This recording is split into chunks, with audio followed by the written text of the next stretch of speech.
Esta semana os deputados voltaram de férias e qual foi a primeira coisa que a gente viu? Uma tentativa de sepultar o TSE. Depois, Rodrigo Maia, o presidente da Câmara, reagiu dizendo que a imprensa estava obcecada com a Lava Jato. Quem será que tem obsessão com a Lava Jato? A imprensa ou os senhores deputados que aparecem aí em delações que vão sendo homologadas? Mas, enfim...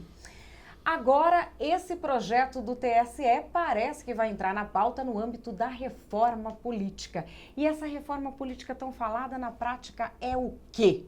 Para isso, nós trouxemos aqui a TV Antagonista, o especialista em direito eleitoral, Arthur Rolo, para explicar para a gente que história é essa da reforma política. Arthur, tudo bom? Tudo bom, Madeleine? Um prazer estar aqui com você e com seus telenautas.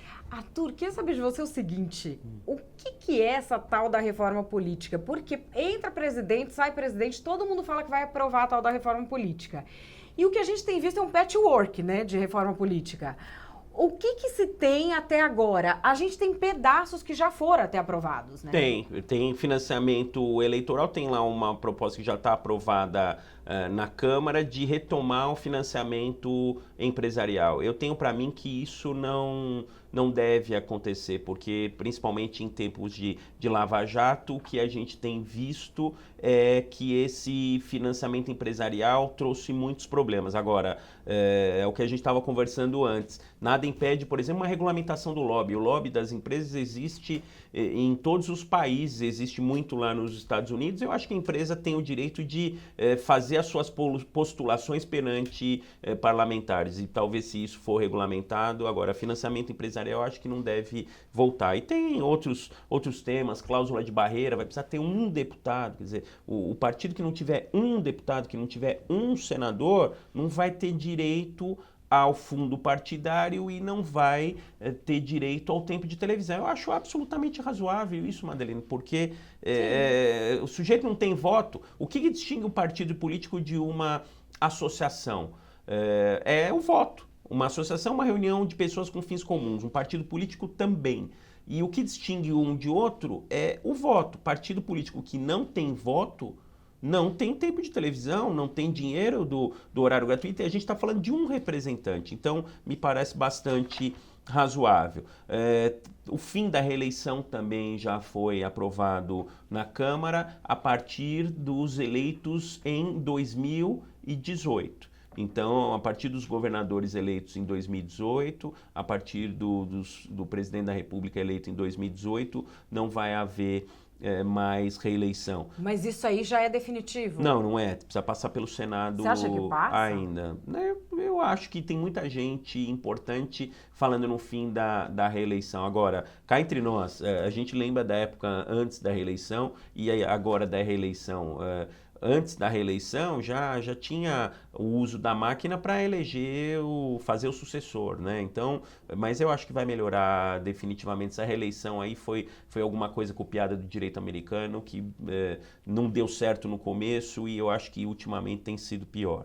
Tem aquela questão, Madeleine, da coincidência dos mandatos, de fazer mandatos de 5 anos coincidentes. Agora, vamos falar um pouquinho desse tema. Na última eleição agora de 2016, a Justiça Eleitoral não deu conta de julgar os processos porque atrasaram o calendário eleitoral, os registros de candidatura aconteceram lá em agosto e tem um monte de gente que não teve o registro de candidatura julgado ainda pelos tribunais regionais eleitorais. Então, até hoje? Até hoje. Tem vários processos que não foram julgados, tem muito processo que não passou no TSE de registro de candidatura. Eu estava lá no TSE agora essa semana e muitos processos sendo julgados de registro de candidatura.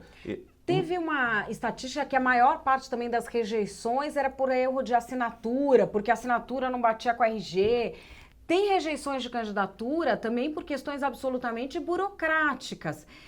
não está muito no foco também do que o brasileiro espera que seja feito, né? Não, mas essas questões aí mais formais, o registro de candidatura, elas normalmente são supridas logo no começo. Às vezes um errinho ou outro. Agora tem problema até de foto com esse negócio de urna eletrônica, tem problema até de foto. Se você colocar uma foto com chapéu, tem muito político que anda com chapéu, se colocar uma foto com chapéu, o registro de candidatura vai ser indeferido. Mas o que eu estou querendo dizer para você é que com coincidências de mandatos, eu vou ter coincidência de processos.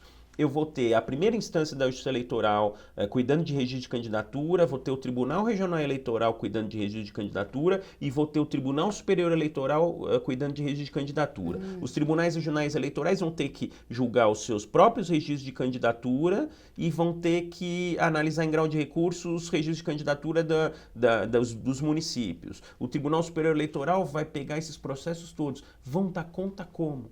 Então, esse negócio de coincidência de mandato, eles não estão analisando sob o ponto de vista judicial da Justiça Eleitoral. Não dá conta. Esse é o fato.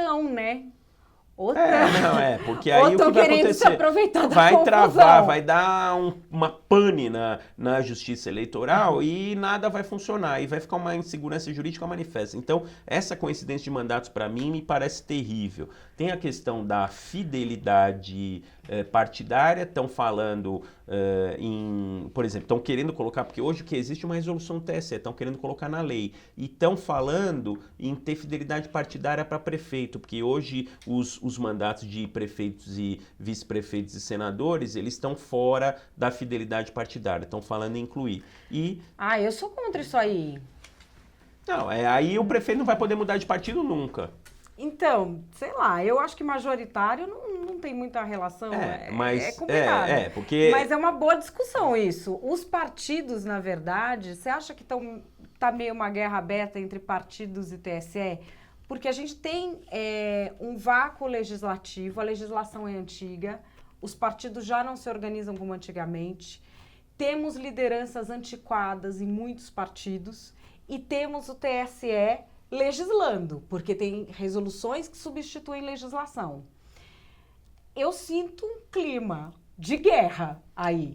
Na verdade, sempre o TSE teve um poder de interpretar as normas eleitorais através de resoluções. Então, toda eleição tinha a lei e tinha a resolução para complementar alguma coisa que não estava clara na lei. Então, o poder é um poder complementar. O TSE não tem a função de legislar. O que a gente tem visto nos últimos tempos, em todos os setores do judiciário, não só na justiça eleitoral, é aquele ativismo judicial e, no caso do Tribunal Superior Eleitoral, ele está legislando sobre vários temas. Começou com a questão da fidelidade partidária, que ele legislou sobre fidelidade partidária e estabeleceu, inclusive, processo, disciplinou processo, que é uma matéria eminentemente legislativa. E fez a mesma coisa agora com a questão das comissões provisórias. Então, o TSE está legislando sim, está errado, não deveria legislar, não deveria definir temas como está definindo, isso é matéria típica do legislativo, mas a verdade é que a disciplina dos partidos políticos hoje está muito solta, o partido faz o que quer e também não é bem assim. Os partidos têm estatutos, tem que ter uma democracia estatutária e se o partido não tem diretórios regularmente constituídos, regularmente eleitos, ele só tem comissões provisórias, ele faz o que bem entende. Agora, o Tribunal Superior Eleitoral foi lá e falou o seguinte, acabou a comissão provisória, agora só diretório. E demora um tempo para organizar, tem que dar um tempo para organizar, às vezes acontece algum problema realmente num determinado diretório, tem que destituir o diretório, tem que ter normas para destituição, enfim, os dois lados não têm razão na minha opinião. Então, vai ter que ser melhor regulamentada essa questão dos partidos políticos, mas agora o TSE exagerou um pouquinho, sim. Bom, mas para a gente finalizar, existe do lado da população, de quem não tem essa visão técnica que você tem, nem essa vivência técnica, uma impressão de que os políticos estão um pouco vivendo naquele Olimpo deles, sem olhar para o sentimento que vem das ruas. Para a população ficou parecendo que aquele projeto do deputado Maurício Quintela Lessa queria manter primeiro os caciques partidários e depois evitar ao máximo que o TSE tocasse neles. Queria fazer um funeral do TSE. Ó, exagerou, agora vocês vão ver também o que nós vamos fazer. E me dá a impressão de que os políticos não estão percebendo isso. Você que circula lá em Brasília, eles estão ouvindo o que o Ulisses Guimarães chamava de a voz rouca das ruas? Eu acho que o TSE exagerou. E aí fica aquele jogo de puxa de um lado e puxa do outro. Então, o TSE exagerou e eu acho que esse projeto, conforme está, também está exagerado. Eu acho que o ideal é chegar no meio termo. Mas aí que tá, a gente tem que pensar que os caciques partidários vão tentar a todo custo, só que a gente está vivendo outros tempos. Então, a voz das ruas está martelando, não tem jeito hoje de não ouvir a voz das ruas. E a gente está vivendo outros tempos, esse caciquismo partidário ele tende a diminuir, mas se quiser acabar do dia para a noite, como está querendo o Tribunal Superior Eleitoral, pode haver uma ruptura institucional, aí a gente pode ter... Então vamos fazer uma coisa, vamos para o meio termo, porque o meio termo eu acho que é bom para a população, e é bom para o Legislativo e é bom para o Tribunal Superior Eleitoral também. Você propõe o quê? Uma transição? Eu acho que tem que ter uma norma de transição. Eu acho que a gente não vai conseguir resolver todos os problemas partidários numa canetada. A gente tem que ter estatutos mais fortes. Hoje em dia, se você olhar os estatutos dos partidos, vai ver que são todos muito idênticos,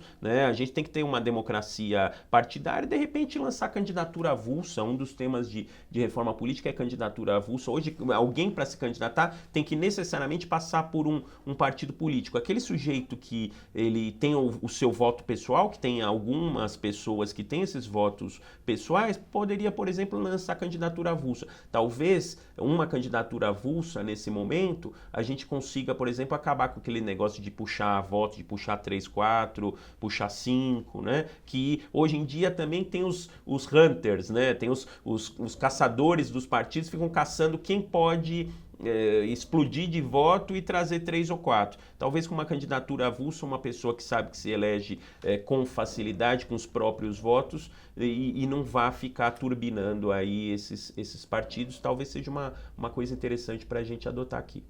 Esse é o Dr. Arthur Rollo, especialista em direito eleitoral, falando aí o que o mundo político não quer ouvir, mas que muita gente está falando na rua, candidatura avulsa.